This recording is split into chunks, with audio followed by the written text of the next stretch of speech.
ಕಮಲ್ ಹಾಸನ್ ಹೇಳಿಕೆ ವಿಚಾರದಲ್ಲಿ ಹಲವು ರೀತಿಯಾಗಿ ಮಾತುಗಳನ್ನು ಆಡಿದ್ದಾರೆ. ಈಗ ನಟಿ ರಮ್ಯಾ ಕೂಡ ಎಂಟ್ರಿ ಆಗ್ಬಿಟ್ಟಿದ್ದಾರೆ.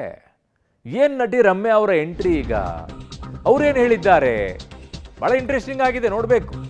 ನಟ ಕಮಲ್ ಹಾಸನ್ ಪರವಾಗಿ ಬ್ಯಾಟ್ ಬೀಸಿದ್ದಾರೆ ನಟಿ ರಮ್ಯಾ. ಕಮಲ್ ಬಹಿಷ್ಕಾರ ಸ್ವಲ್ಪ ಹೆಚ್ಚು ಅಲ್ವೇ ಅಂತ ಕೇಳ್ತಾ ಇದ್ದಾರೆ. ನಿಮ್ಮನ್ನು ಉಳಿಸ್ಕೊಂಡಿದ್ದೀವಲ್ಲ ಅದೇ ಹೆಚ್ಚು ಅನಿಸ್ತಾ ಇದೆ. ಕಮಲ್ ಹಾಸನ್ರನ್ನ ಕ್ಷಮಿಸಬಹುದಲ್ಲವೇ ಅಂತ ರಮ್ಯಾ ಹೇಳಿದ್ದಾರೆ. ಅವ್ರು ಕ್ಷಮೆ ಕೇಳ್ಕೊಳ್ಳಿ ಮೇಡಮ್.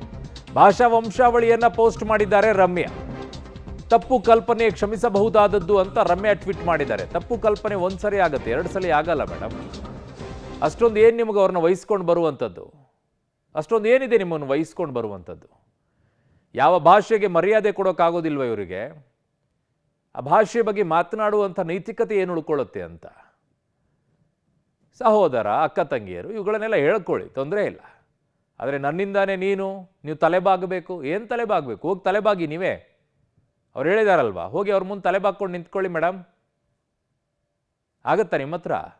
ಇಲ್ಲೇ ತಲೆಬಾಗಲ್ಲ, ನೀವು ಇನ್ನು ಅಲ್ಲಿ ಹೋಗಿ ಏನು ತಲೆಬಾಗ್ತೀರಾ ಭಾಷೆಯ ಮುಂದೆ? ಚೆನ್ನಾಗಿದೆ ನಿಮ್ಮ ಈ ವರ್ಷಗಳೆಲ್ಲ ಬೆಳೆದಿರೋದು ಇಲ್ಲಿ. ಈಗ ಅದರ ವಿಚಾರದಲ್ಲಿ ಕ್ಷಮಿಸಬಹುದಲ್ವಾ ಅಂತ ಹೇಳ್ತಾ ಇದ್ದಾರೆ. ಫಸ್ಟ್ ಕ್ಷಮೆ ಕೇಳಿ, ಆಮೇಲೆ ಕ್ಷಮಿಸಬಹುದಲ್ವಾ ಅಂತ ಆಮೇಲೆ ನಿರ್ಧಾರ ಮಾಡೋಣಂತೆ.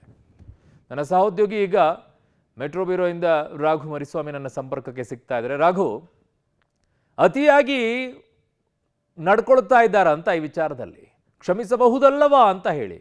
ಅಂದರೆ ನಮ್ಮ ಸ್ವಾಭಿಮಾನವನ್ನು ಬಿಟ್ಟು ಕ್ಷಮಿಸಬೇಕಾ ಇವರನ್ನ? ಕ್ಷಮೆ ಕೇಳೋಕ್ಕೆ ಅವರಿಗೆ ಆ ಸ್ವಾಭಿಮಾನ ಅಡ್ಡ ಬರ್ತಾ ಇದೆ ಅನ್ನೋದಾದರೆ ನಾವ್ಯಾಕ್ರಿ ಕ್ಷಮೆ ಕೇಳಬೇಕು, ಕ್ಷಮಿಸಬೇಕು ಅವ್ರನ್ನ?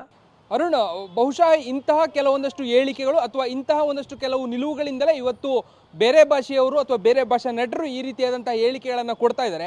ಎಲ್ಲೋ ಒಂದು ಕಡೆ ಇವರೇ ಸ್ಪಷ್ಟವಾಗಿ ಆ ವಿಚಾರವನ್ನು, ಅಂದರೆ ಕ್ಷಮೆ ಕೇಳೋದಕ್ಕಿಂತ ಮುನ್ನವೇ ಇವರೇ ಅದಕ್ಕೆ ಕ್ಷಮಿಸಿದೀವಿ ಎನ್ನುವಂಥ ರೀತಿಯಲ್ಲೇ ವರ್ತನೆಯನ್ನು ತೋರ್ತಾ ಇರುವಂಥ ಕಾರಣಕ್ಕಾಗಿ ಇವತ್ತು ಇಂತಹ ಪರಿಸ್ಥಿತಿಗಳನ್ನ ಎದುರಿಸಬೇಕಾದಂಥ ಸ್ಥಿತಿ ನಿರ್ಮಾಣ ಆಗಿದೆ. ಕಮಲ್ ಹಾಸನ್ ಹೇಳಿದಂಥ ವಿಚಾರಕ್ಕೆ ಸಂಬಂಧಪಟ್ಟಂಗೆ ಕಮಲ್ ಹಾಸನ್ ಅವರೇ ಕ್ಷಮೆಯನ್ನು ಕೇಳೋದಿಲ್ಲ ಅನ್ನುವಂಥ ವಿಚಾರವನ್ನು ಸ್ಪಷ್ಟಪಡಿಸ್ತಾರೆ, ಜೊತೆಗೆ ಮೊಂಡುತನವನ್ನು ತೋರಿಸ್ತಾರೆ.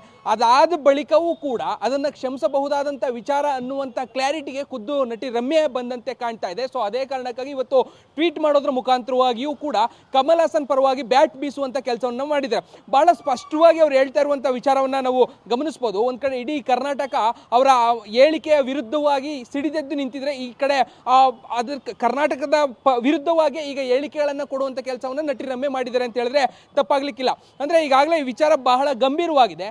ಗಂಭೀರವಾದಂಥ ವಿಚಾರಕ್ಕೆ ಸಂಬಂಧಪಟ್ಟಂತೆ ಕನ್ನಡಿಗರಿಗೆ ಮನಸ್ಸಿಗೆ ನೋವಾಗಿದೆ ಅನ್ನುವಂಥದ್ದನ್ನು ಅರ್ಥೈಸಿಕೊಂಡು ಆ ವಿಚಾರವನ್ನು ಕ್ಷಮೆ ಕೇಳುವಂಥ ವಿಚಾರವನ್ನು ಕಮಲ್ ಹಾಸನ್ ಮಾಡಬೇಕಿತ್ತು. ಬಟ್ ಆದರೆ ಅಲ್ಲಿಗಾಗಲೇ ಅವರು ಆ ವಿಚಾರವನ್ನು ಚರ್ಚೆ ಮಾಡೋದಕ್ಕೆ ಇಷ್ಟಪಡ್ತಾರೆ, ಜೊತೆಗೆ ಕ್ಷಮೆ ಕೇಳೋದಕ್ಕೂ ಕೂಡ ಮುಂದಾಗ್ತಾ ಇಲ್ಲ.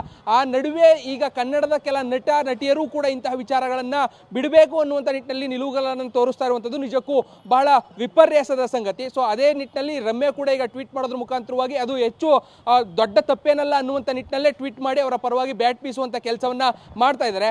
ಸೊ ಈಗ ಅವರು ಈ ರಮ್ಯಾ ವಿರುದ್ಧವೂ ಕೂಡ ಆಕ್ರೋಶವೂ ಕೂಡ ಭುಗಿಲಿದ್ರೂ ಕೂಡ ಬಹಳ ಆಶ್ಚರ್ಯವನ್ನು ಪಡಬೇಕಾಗಿಲ್ಲ. ಸೊ ಈ ಮನಸ್ಥಿತಿಗಳನ್ನು ಬಿಡುವ ತನಕವೂ ಕೂಡ ಇಂತಹ ಒಂದಷ್ಟು ವಿವಾದಗಳನ್ನು ಕನ್ನಡಿಗರು, ಕರ್ನಾಟಕದವರು ಎದುರಿಸಬೇಕಾದಂಥ ಸ್ಥಿತಿ ನಿರ್ಮಾಣ ಆಗುತ್ತೆ ಅಂದರೆ ತಪ್ಪಾಗಲಿಕ್ಕಿಲ್ಲ. ಅರುಣ್, ಓಕೆ ರಾಘು, ನಿಮ್ಮೆಲ್ಲ ಮಾಹಿತಿಗೆ ಧನ್ಯವಾದಗಳು.